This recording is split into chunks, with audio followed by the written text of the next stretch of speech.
Hello, God bless from Up Ministries. It's me, Dick Jr. I am coming to you today to read you, I think, Acts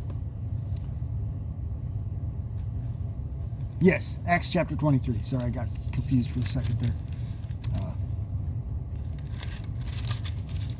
Anyway, I prayed and I asked God to help me speak with you today before I started this video. And I suggest that anytime you place yourself in God's Word, you pray also and ask Him for knowledge, wisdom, and understanding specifically. And He's going to give them to you. And that's His promise, not mine. But the reason is because He doesn't want us to be in the dark concerning anything in this book. Okay, because this is God's perfect plan to salvation through Jesus Christ, His Son. It's all in here. So that's why He wants us to understand it, because He wants us to be saved. So that being said, I'm going to go ahead and get started here in Acts chapter 23. It is a bit of a read, about 5 columns. So let's go. Paul, looking intently at the council, said, "Brethren, I have lived my life with a perfectly good conscience before God up to this day."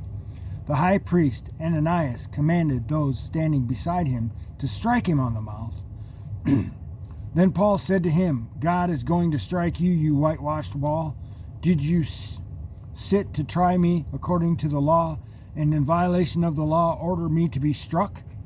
But the bystanders said, "Do you revile God's high priest?" And Paul said, "I was not aware, brethren, that he was high priest. For it is written, you shall not speak evil of a ruler of your people."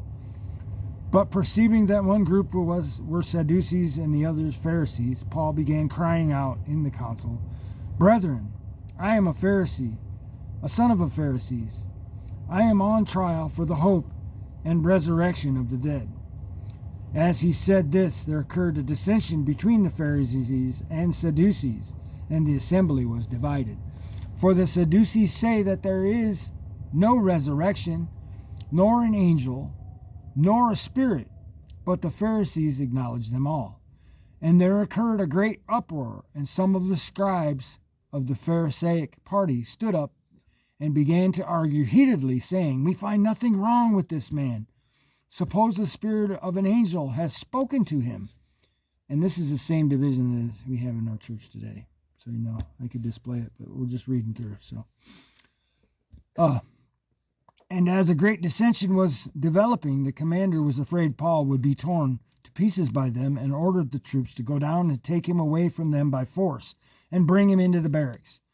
But on the night immediately following, the Lord stood at his side and said, "Take courage, for as you have solemnly witnessed my cause at Jerusalem, so you must witness at Rome also."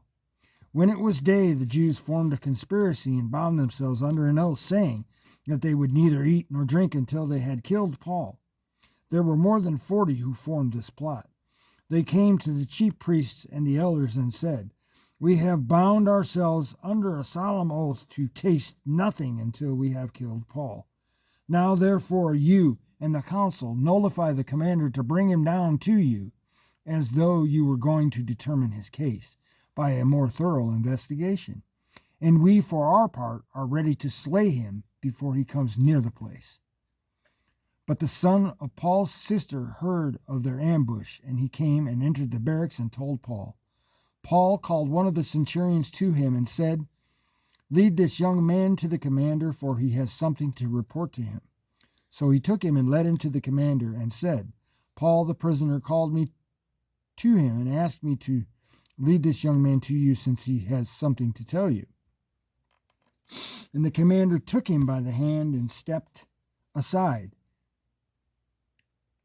aside, began to inquire of him privately, "What is it that you have to report to me?" And he said, "The Jews have agreed to ask you to bring Paul down tomorrow to the council, as though they were going to inquire somewhat more thoroughly about him. So do not listen to them, for more than 40 of them are laying in wait for him, who have bound themselves under a curse not to eat or drink until they slay him. And now they are ready and waiting for the promise from you." So the commander let the young man go, instructing him, "Tell no one that you have notified me of these things."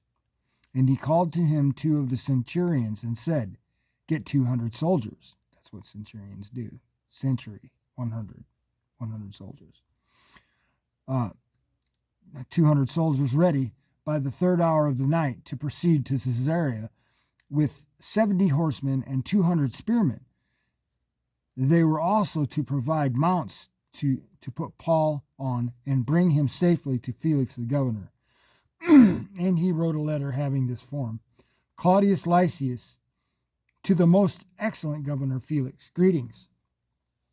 When this man was arrested by the Jews and was about to be slain by them, I came up to them with troops and rescued him, having learned that he was a Roman. And wanting to ascertain the charge for which they were accusing him, I brought him down to their council, and I found him to be accused over questions about their law, but under no accusation deserving death or imprisonment. When I was informed that there would be a plot against the man, I sent him to you at once, also instructing his accusers to bring charges against him before you. So the soldiers, in accordance with their orders, took Paul and brought him by night to Antipatris. But the next day, leaving the horsemen to go on with him, they returned to the barracks.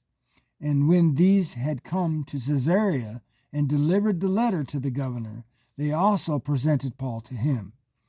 When he had read it, he asked from what province he was, and when he learned that he was from Cilicia, he said, I will give you a hearing after your accusers arrive also, giving orders for him to be kept in Herod's praetorium. And that is all I have for Acts chapter 23. Thanks for listening. God bless.